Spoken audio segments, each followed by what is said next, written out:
प्रथम 14 पदों का योग 1050 है। प्रथम पद ए है तो 20वां पद आप निकालिए।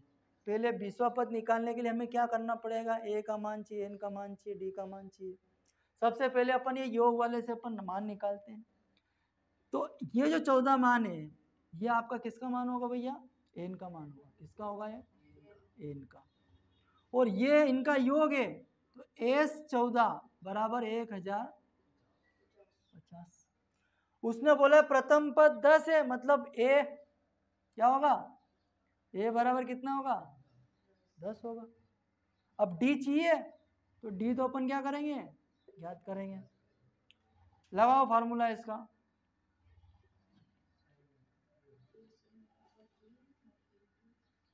एस एन बराबर एन बटा 2 plus 2 A plus N minus 1 into D, bracket को बंद कर दो।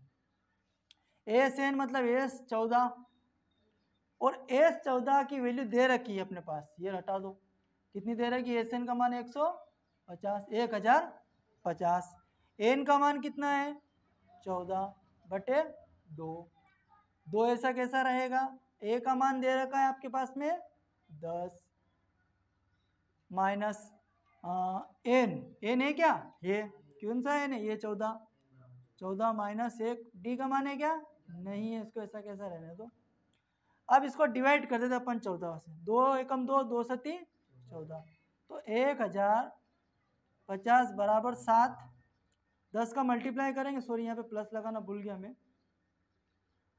10 प्लस है ना, तो 10 का मल्टीप्लाई इसमें 2 में करा तो कितना हो गया?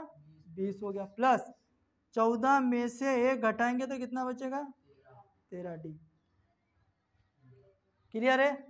अब ये जो 7 है या तो इसको बटे में पहुंचा दो या फिर अंदर मल्टीप्लाई कर दो। 2 काम में से 1 काम हो सकता है इसका।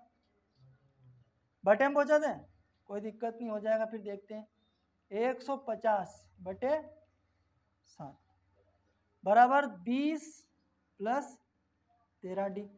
अब ये 20 भी प्लस में, तो इसका भी पक्षांतर कर दें क्योंकि अपने को डी की वैल्यू निकालना है। तभी हो जाएगा 1050 बटे 7 माइनस 20। इसके बटे भी नहीं तो कुछ एक लिख देंगे अपन, क्योंकि पक्षांतर होगा तो माइनस का 20 होगा। फिर अपने को ये बटे में इसके भी बटे में कुछ ना कुछ होगा क्योंकि एलसीएम लेना पड़ेगा। 13 डी। अब यहाँ पे आपको क्या करना है? एलसीएम लेना है। 7 और 1 का एलसीएम कितना आ जाएगा? 7 आ जाएगा। फिर 1 का मल्टीप्लाई इधर कर दो, 7 का मल्टीप्लाई इधर। 1 का मल्टीप्लाई 1050 में करेंगे तो ये हो जाएगा 1000 माइनस 7 का मल्टीप्लाई इधर कर दो, 7 दूनी 140 बराबर 13 डी। अब 13 डी हो गया, घटा दो तो 140 1050। अपने को घटाना कम आता है तो इसको घटा वैसे। 0 में से 0, 5 में से 4 घटाएंगे तो 1 बचेगा। 5 में से 4 घटाएंगे 1 बचे, 10 में से घटेगा तो 9। तो कितना आ जाएगा ये आपका? 910 बटे 7। और इस 7 को, इस 13 को भी मैं बटे में पहुंचा दूं क्या? इधर बच जाएगा केवल आपका डी। तो होता है क्या? 13 से डिवाइड होता है क्या? ये 7 गुणित 13, तो 13 सत्य होते हैं क्या? 13 से डिवाइड करो, 7 से भी कर सकते हैं। 13 सत्य, ये 0 ऐसे कैसे आ जाएगी? फिर 7 एकम, फिर 7 0, तो ये 7 एकम 7, ये 0 लग गया तो 10 बराबर क्या आ गया? डी। तो डी बराबर कितना आ जाएगा आपका? 10। अब डी की वैल्यू पता चल गई अपने को। हमें कौन सा पद निकालना है? 20वां पद। अब 20वां पद है, प्रथम पद अपने पास है तो 20वां पद निकालना है। तब देखो डी बराबर आ जाएगा आपका 10 और ये 20वां पद है, यानी ये किसकी वैल्यू भैया? एन की वैल्यू है ना। और ए बराबर ऑलरेडी आपके पास में है 10, है ना। और अपने पास बस हो गया काम खत्म। लिखा लगाते हैं इस ए एन बराबर A plus N minus 1 into D. वो प्रश्न वाली पहला फार्मूला जो अपन ने प्रश्न वाली में फर्स्ट में पढ़ा था, यही वाला था ना। लगा दो तो A20 बराबर A की वैल्यू कितनी है आपकी 10 है ना, प्लस N कितना है आपके पास में ये 20 माइनस 1 और D कितना है भैया 10 आ गया।